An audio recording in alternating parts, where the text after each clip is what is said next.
नमस्कार, मैं गीता गाड़ी। स्मार्ट प्लस बुलेटिन में आपका स्वागत। सबसे पहले एक नज़र आज की सुर्खियों पर।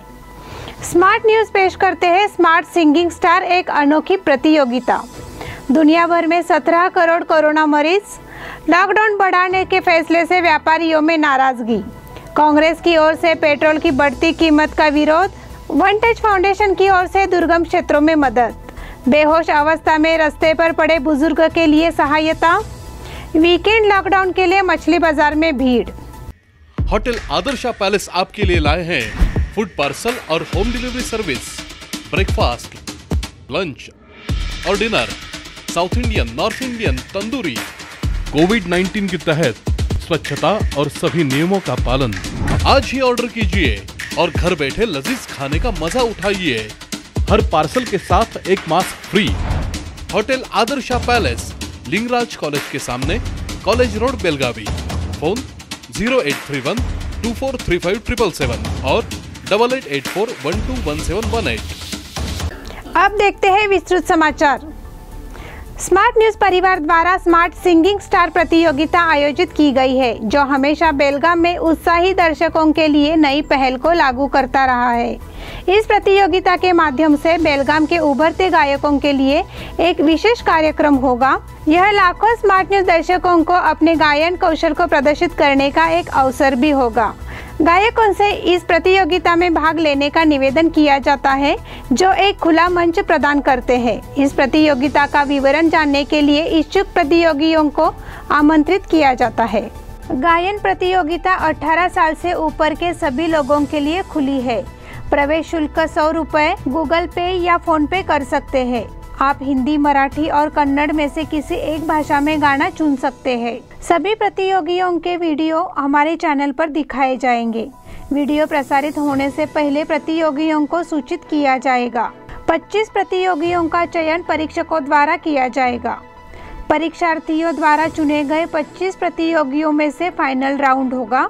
चुने गए 25 प्रतियोगियों को एक नया पूरा गाना रिकॉर्ड करके हमें भेजना चाहिए। इन प्रतियोगियों को उनके वीडियो का यूट्यूब लिंक भेजा जाएगा। जिस दिन लिंक भेजा जाएगा, अगले 8 दिनों में जिन प्रतियोगियों को ज़्यादा लाइक्स मिलेंगे, उनमें से 3 विजेता और 2 मोटिवेशनल विजेता चुने जाएंगे। विजेताओं को आकर्षक इनाम और प्रशंसा पत्र से सम्मानित किया जाएगा। प्रतियोगिता के लिए सभी निर्णय लेने का अधिकार स्मार्ट न्यूज प्रबंधन के पास रहेगा। वीडियो भेजने की अंतिम तारीख 25 जून तक है। दुनिया भर में 17 करोड़ कोरोना मरीज। चीन से शुरू हुए कोरोना वायरस ने पूरी दुनिया को अपनी चपेट में ले लिया है। पूरी दुनिया में अब तक 17 करोड़ 52,63,417 लोग कोरोना से संक्रमित हो चुके हैं। भारत में मरीजों की संख्या 2 करोड़ 92 लाख हुई है। कोरोना ने अब तक दुनिया में 37,79,148 लोगों की जान ली है। 15 करोड़ 87,93,985 लोग कोरोना को मात दे चुके हैं। यह जानकारी वर्ल्डोमीटर की वेबसाइट पर दी गई है। कोरोना की रफ्तार को देखकर दुनिया भर में सहमति बनी कि कोरोना राक्षस को दूर करने के लिए वैक्सीन की जरूरत है। वैज्ञानिकों ने दिन रात कोरोना पर वैक्सीन की खोज की। तब से दुनिया भर में कोरोना का टीकाकरण शुरू हो गया है। विकसित देशों में प्रतिदिन लाखों लोगों को टीकाकरण लगाया जा रहा है। दुनिया भर में अब तक 8 टीके कारगर साबित हो चुके हैं। लॉकडाउन बढ़ाने के फैसले से व्यापारियों में नाराजगी। पिछले 2 महीने से बंद पड़े बेलगाम के व्यापारी समुदाय पर अब नए लॉकडाउन का गहरा असर होगा। अगले कुछ दिनों में बेलगाम के व्यापारियों का नुकसान होना तय है। इसलिए मांग की जा रही है कि दैनिक लेन देन को फिर से शुरू करने के लिए न्यूनतम समय बढ़ाया जाए। बेलगाम चैम्बर ऑफ कॉमर्स इस संबंध में जिला प्रशासन और राज्य सरकार को बयान दे रहा है। इस संदर्भ में चैम्बर ऑफ कॉमर्स के पदाधिकारियों की बैठक में इसकी रूपरेखा तय की गई। व्यापारी समुदाय को अपने दिन प्रतिदिन के कारोबार में थोड़े विस्तार की उम्मीद है। बेलगाम शहर और जिला अप्रैल से लॉकडाउन का सामना कर रहा है। नतीजतन व्यापार बाजार पूरी तरह से बंद हो गया है। छोटे और बड़े व्यापारियों समेत कई लोगों को भारी नुकसान हुआ है। इस पृष्ठभूमि के खिलाफ तालाबंदी समाप्त होने की उम्मीद थी, लेकिन प्रशासन और राज्य सरकार ने फिर से लॉकडाउन बढ़ाने का फैसला लिया है। सरकार कोरोना पर काबू पाने की कोशिश कर रही है। हालांकि व्यापारी समुदाय ने मांग की है कि कार्यक्रम को योजनाबद्ध तरीके से लागू किया जाए और समय बढ़ाया जाए। इस संबंध में व्यापारी समुदाय की ओर से जिला प्रशासन और सरकार को बयान देने का निर्णय लिया गया है। आता सोशल मीडियावरून बातमी कळाली की लॉकडाऊन आणखीन 7 दिवस वाढवण्यात आलेला आहे। काही मंत्र्यांनी आणि अधिकाऱ्यांनी कर्नाटक सरकारला शिफारिश केली की वाढवण्यात यावा, पण मला असं वाटते की हा निर्णय खरोखरच चुकीचा आणि अत्यंत दुर्दैवी आहे। आज जेव्हा बेळगावमध्ये केसेस 400च्या आत आलेले आहेत, बेळगाव जिल्हा कर्नाटकातला सर्वात मोठा जिल्हा आहे जिथं 50 लाख पॉप्युलेशन आहे, जिथं 400च्या आत केसेस आहेत आणि 90% लोक घरातच राहून बरे होऊ शकतात। आणि आज बेळगावच्या जवळजवळ सर्व हॉस्पिटलमध्ये बरेच बेड खाली आहेत। सगळ्या NGOनी कोविड केअर सेंटर सुरू केले आहेत, तिथं सुद्धा बेड खाली आहेत, ऑक्सिजन आहे, सर्व सुविधा असताना सुद्धा आणि पेशंट कमी झालेले असताना सुद्धा हा लॉकडाऊन वाढवणं हा खरोखरच चुकीचा आणि दुर्दैवी निर्णय आहे। आणि मला असं वाटतं की या निर्णयावरती परत फेरविचार व्हावा। सर्वसाधारण माणसाचे जे हाल व्हायला लागलेले आहेत, इंडस्ट्री चालू आहेत, एसेन्शियल कमॉडिटी चालू आहेत, फार्मा चालू आहेत, ॲग्रिकल्चर रिलेटेड चालू आहेत, कन्स्ट्रक्शन रिलेटेड चालू आहेत, तर जेव्हा सकाळी 2-3 तास गर्दी सर्वकडे होणार तर काही केसेस या येत राहणारच आहेत। 200-300 केसेस येत राहतील। ह्याचा अर्थ हा लॉकडाऊन असाच वाढवत जाणार का आणि कुठपर्यंत चालणार आणि कुठपर्यंत व्यापारी वर्ग पगार देत राहणार आहे लोकांना। कांग्रेस की ओर से पेट्रोल की बढ़ती कीमत का विरोध। देश भर में बढ़ती महंगाई के खिलाफ कांग्रेस पार्टी अभिनव तरीके से विरोध कर रही है।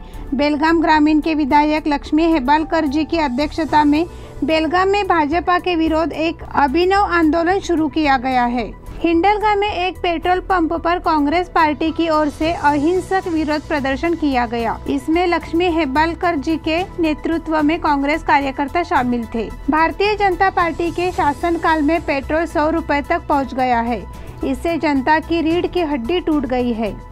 वहीं पेट्रोल और डीजल की कीमतों में बढ़ोतरी से अन्य आवश्यक वस्तुओं की कीमतों में भी तेजी आई है। इसका विरोध किया गया। इस दौरान भाजपा के खिलाफ जमकर नारेबाजी की गई। महंगाई भी आम आदमी का जीना मुश्किल कर रही है, इसलिए बीजेपी अपनी नैतिकता खो चुकी है। ऐसी प्रतिक्रिया विधायक लक्ष्मी हेब्बालकर जी ने व्यक्त की है। वन टच फाउंडेशन की ओर से दुर्गम क्षेत्रों में मदद। वन टच फाउंडेशन संस्था की ओर से खानापुर तालुका में दुर्गम इलाकों में मदद पहुंचाई गई। खानापुर तालुका में आने वाले बेटने गौलीवाड़ा, पारवाड़ गौलीवाड़ा, आमगांव के दूरवर्ती गांवों में, बेलगाम से 55 किलोमीटर दूर घने जंगल वाले गांव में, जाम्बोटी कनकुंबी में आवश्यक खाद्य सामग्री, कपड़े वितरित किए गए। संस्था के अध्यक्ष विठ्ठल फोंडू पाटिल, संतोष गंधवाले, मनोहर बुक्याळकर, जयप्रकाश बेलगांवकर, रमेश सुतार, ज्योतेश हुरुडे, TD पाटिल सर, श्रीमती सुप्रीता शेट्टी, प्रणीता गुरव, धनश्री पाटिल, संतोष दोन्यानावर, शांतिलाल पटेल, अरुण चौगुले ये कार्यकर्ता शामिल थे। इन सभी आवश्यक वस्तुओं को उदय अष्टेकर और विश्रांति अष्टेकर ने प्रदान किया। इस बुलेटिन के अगले समाचार छोटे से ब्रेक के बाद।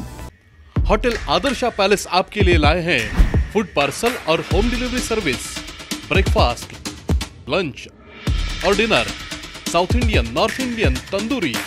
कोविड-19 के तहत स्वच्छता और सभी नियमों का पालन। आज ही ऑर्डर कीजिए और घर बैठे लजीज खाने का मजा उठाइए। हर पार्सल के साथ एक मास्क फ्री।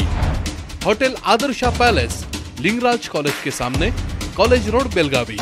फोन 0831 2435 और 8884121718। ब्रेक के बाद फिर से एक बार आपका स्वागत। राज्य के खनिज संसाधनों के व्यापक सर्वेक्षण के लिए अंतर्राष्ट्रीय निविदाएं आमंत्रित की गई है। खान एवं भू विज्ञान मंत्री मुरुगेश निरानी ने कहा कि सर्वेक्षण से राज्य की खनिज संपदा की पूरी जानकारी मिलेगी। वह गुरुवार को आयोजित खान एवं भू विज्ञान विभाग के अधिकारियों की बैठक में अध्यक्ष के स्थान से बोल रहे थे। मंत्री मुरुगेश निरानी ने आगे कहा कि राज्य की खनिज संपदा की जानकारी मिलते ही उस खनिज संसाधन के समुचित उपयोग की योजना बनाना संभव होगा। इस बैठक के दौरान सांसद डॉक्टर ईरण्णा कडाडी, विधान परिषद के सदस्य डॉक्टर सबन्ना तलवार, जिला पंचायत के मुख्य कार्यपालन अधिकारी दर्शन, उपविभागीय पदाधिकारी रविंद्र करलिंग नावर, बैलहोंगल उपविभागीय पदाधिकारी शशिधर बगली सहित खान एवं भू विज्ञान विभाग के अन्य अधिकारी उपस्थित थे।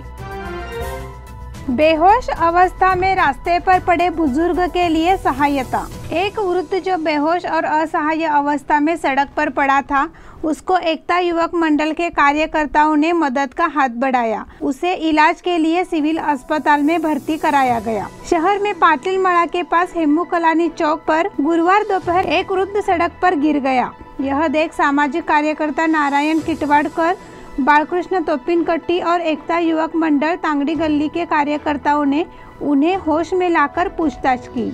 यह स्पष्ट हो गया कि वह इंसान महादेव नगर पुराने बेलगाम का निवासी था और उसका नाम उड़प्पा बाबू चोपड़ी उम्र 81 था। उपस्थित लोगों ने हेल्प फॉर नीडी के प्रमुख सुरेंद्र अनगोलकर जी को जानकारी दी। उस समय सुरेंद्र अनगोलकर जी अपनी एम्बुलेंस लेकर पहुंचे और एम्बुलेंस से वृद्ध को सिविल अस्पताल पहुंचाया। वीकेंड लॉकडाउन के लिए मछली बाजार में भीड़।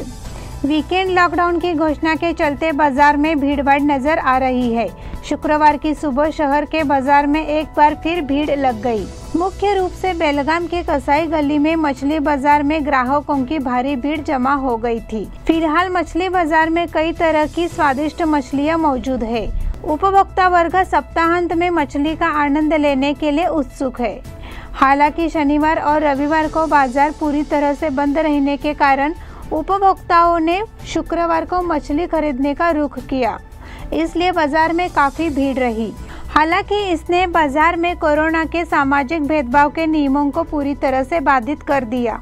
शहर और उपनगरों की सब्जी मंडियों में भी भीड़ उमड़ पड़ी, क्योंकि उपभोक्ता सब्जी और किराने का सामान खरीदने में व्यस्त थे।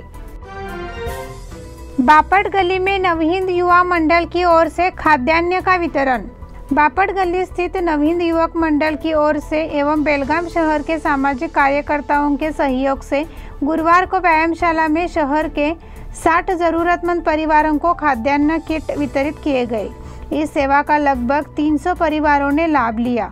खड़े बाजार थाने के उप निरीक्षक आरबी सौदागर और उनके साथियों के साथ साथ बापट गली के नागरिक भी मौजूद थे।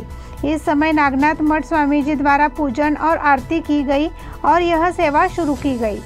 लोकनाथ राजपूत, रोहित मुरकुटे, प्रताप मोहिते, चेतन किल्लेकर, राजू पवार, शुभम किल्लेकर, बाबू हनमशेठ, उत्तम राजपूत, कार्तिक गवने, अनुराग केसरकर, अंकुश पवार, पवन कलसाई, उमेश बालकुंद्री, सोहम पाटिल, नवहिंद मंडल के सदस्य उपस्थित थे।